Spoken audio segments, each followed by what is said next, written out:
అనంతపురం జిల్లాలో శ్రీ చైతన్య విద్యా సంస్థలు చేస్తున్నటువంటి విద్యా దోపిడీ విద్యా మాఫియాని అరికట్టాలని ఈరోజు AISF SFI AISB BC SC ST minority విద్యార్థి సమైక్య ఆధ్వర్యంలో మరి పోస్టల్ విడుదల కార్యక్రమం చేపట్టడం జరిగింది.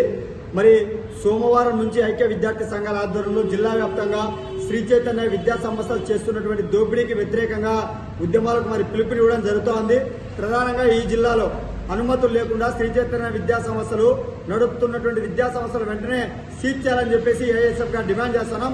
అదేవిధంగా ఇవాళ నిబంధనలకు విరుద్ధంగా ఇవాళ మార్కెట్లలో కూరగాయలు ఏవైతే రకరకాల పేర్లు పెట్టుకొని అమ్ముతా ఉంటారో అలాంటి పద్ధతుల్లో శ్రీ చైతన్య విద్యా సంస్థలు టెక్నో అంటూ సిబ్యాచ్ అంటూ ఐకాన్ అంటూ అదేవిధంగా ఐపీఎల్ ఎంపీఎల్ తదితర రకరకాల గ్రూపులు ఏర్పాటు చేసుకుని ఇవాళ 9,000 రూపాయల నుంచి 25,000 రూపాయల వరకు ఇవాళ ప్రభుత్వ నిబంధనలకు విరుద్ధంగా విద్యా సంస్థల పేరుతో ముద్రించినటువంటి పుస్తకాలు అమ్ముతా ఉన్నప్పటికీ కూడా జిల్లాలో ఉన్నటువంటి విద్యాశాఖ అధికారులు చూసి చూడట్లు వ్యవహరిస్తా ఉన్నారు.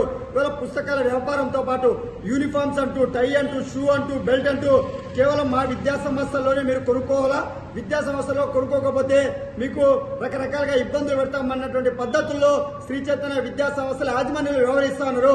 అదేవిధంగా ఇవాళ ప్రభుత్వ నిబంధనల ప్రకారం ఇవాళ రాష్ట్ర ప్రభుత్వం కూటమి ప్రభుత్వం అధికారంలోకి వచ్చిన తర్వాత మరి పేద విద్యార్థులకు విద్యను అందిస్తున్నటువంటి అని అనేక హామీలు ఇచ్చారు. ఇవాళ శ్రీ చైతన్య విద్యా సంస్థలలో ప్రభుత్వం నిర్ణయించిన ఫీజులు వసూలు చేయకోకుండా ఇవాళ సిబ్యాచ్ కు ₹1,00,000, ఐకాన్ కు ₹1,20,000, అదేవిధంగా ఐపీఎల్ ఎంపీఎల్ కు ₹1,40,000 నుంచి ₹1,60,000 వరకు విద్యార్థుల తల్లిదండ్రుల నుంచి జలగల్లాగా ఫీజులో దోపిడీ చేస్తా ఉన్నారు.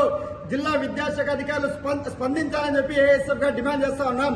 లేని పక్షంలో జిల్లా వ్యాప్తంగా పెద్ద ఎత్తున విద్యార్థులందరినీ కూడా సమీకరించి చలో మరి డిఈఓ కార్యాలయం కూడా మరి ముట్టడికి పిలుపునిస్తామని చెప్పి ఈ సందర్భంగా తెలియజేస్తా ఉన్నాం.